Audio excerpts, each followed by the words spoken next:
Hello friends, this video on reproduction in organisms part 11 is brought to you by examfear.com. No more fear from exam. So let us first discuss the pre-fertilization events. Now what are pre-fertilization events? The events that take place prior to fertilization. Now even before the fusion between the male and female gamete take place, before that also there are certain changes that need to take place. The body need to prepare itself for the fusion to take place. So all this preparation comes under pre-fertilization events. So what are the events that are categorized under pre-fertilization event? One is gametogenesis and the other is gamete transfer. Now for fertilization to take place, what do you need? You need the gametes, because fertilization is fusion of gametes. So for that you need to form the gametes. The gametes need to be formed. So gametogenesis is one thing that has to happen in pre-fertilization event.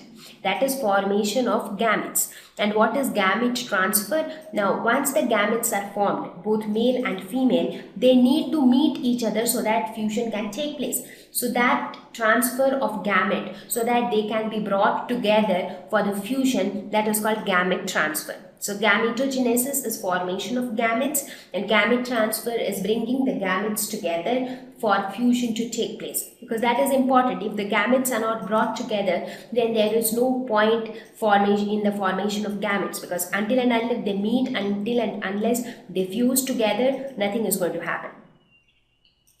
So let us now talk about gametogenesis.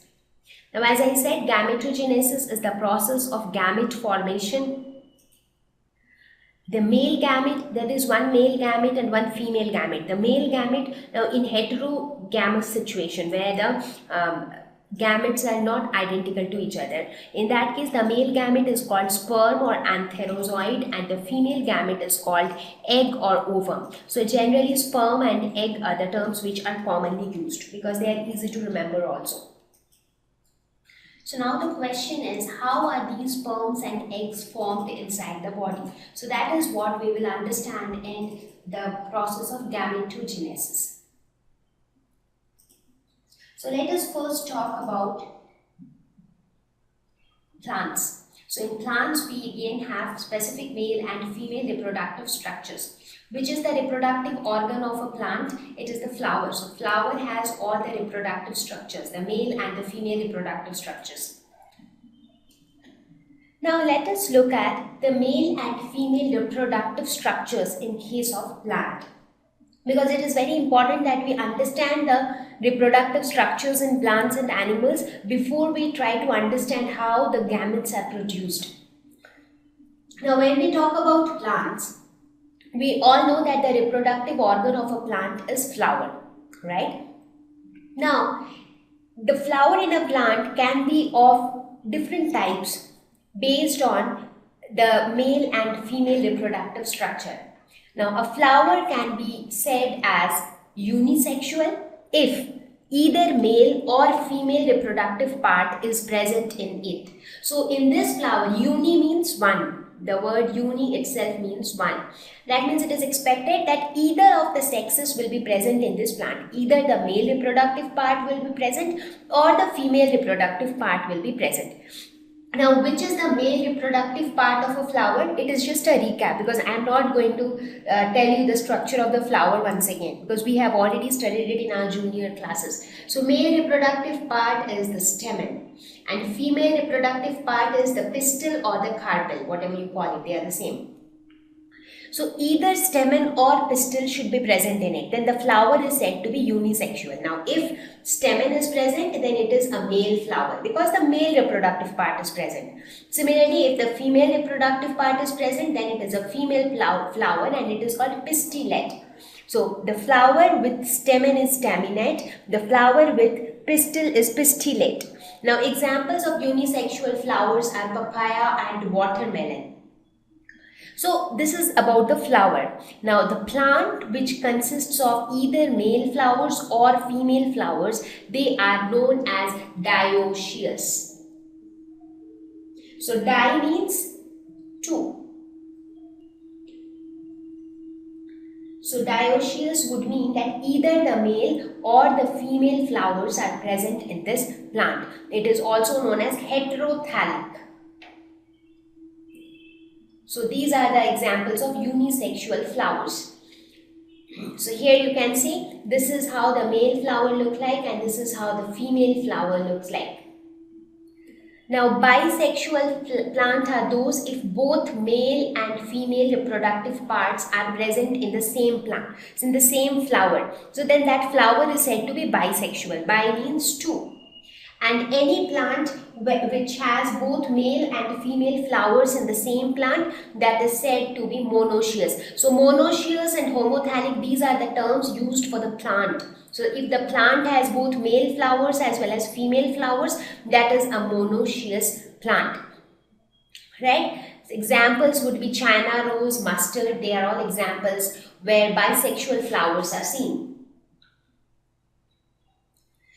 Now similarly, in case of animals, based on the male and female reproductive structures, animals can be unisexual or bisexual. Unisexual would mean that they possess either male or female reproductive organ. So if they have a male reproductive organ, it is a male. For example, in human beings, you have male and female, right? So the males will have the male reproductive organs and the females will have the female reproductive organ.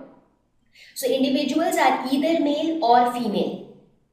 So examples would be human beings or cockroach. They are all unisexual. That is, it has to be either male or female.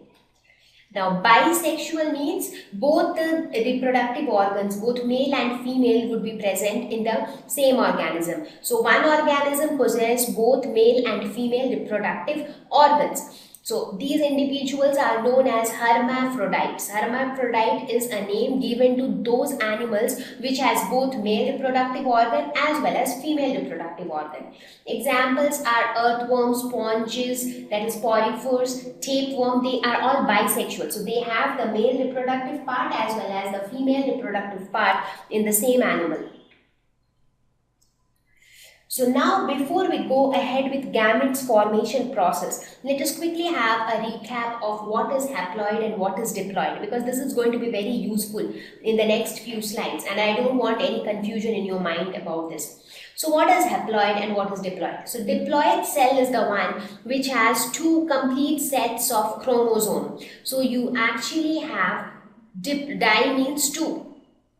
So it has two sets of chromosomes. So this is the cell. Inside the cell you have the nucleus. Inside the nucleus you will have the chromosomes. So if it has two sets of chromosomes, then it is diploid. So it is generally denoted as 2n. That means it has two sets of chromosomes.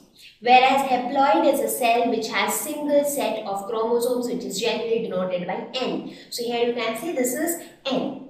So now normally if you consider the human body, all the cells of the body are often known as the somatic cells, that is the cells of the body. So all the somatic cells are diploid, that is they have two complete sets of chromosomes. Exception are the sex cells, but the sex cells in the human body are haploid. Now let us try to understand why this is diploid, or how this is diploid and how this is haploid. Okay, so when you consider the somatic cells, that is the cells which form our body, all the body cells, how are those chromosomes formed? They are formed by combination from father and mother, right? So the father let us suppose here you have one blue color, one red color. So the red color is contributed by the mother, the blue color is contributed by the father. So combining the both, you have a diploid chromosome in all the cells of your body. That is, inside your body, everywhere you have traits of both father as well as mother. I mean, not necessary, but somewhere something is dominant, somewhere something is dominant, somewhere some variation is there. But as such, throughout your body, everywhere you have diploid cells. One set of chromosome from father, one set of chromosome from mother. So that is how your somatic cells are. Now, when you talk about the sex cells, these sex cells are the one who are going to fuse together to form the zygote. right? Remember the process of fertilization. So these are the sex cells. So they have to be haploid, so that this haploid of a father will combine with another haploid of mother, and then they will form a 2N, which is going to be the kid. So again, all the body cells of the kid will be diploid except the sex cells. Now the question is, when all the body cells are diploid, how are these haploid cells produced? So that is what we will see here, because when I say sex cells, these sex cells are nothing but they are the gametes, and that is what we are trying to understand in this topic, that is gametogenesis, how these gametes are formed, how these haploid cells are formed. Thank you. Please visit www.examfear.com to watch more videos, attempt free online test, get free study material, find tutors and mentors. Thank you once again.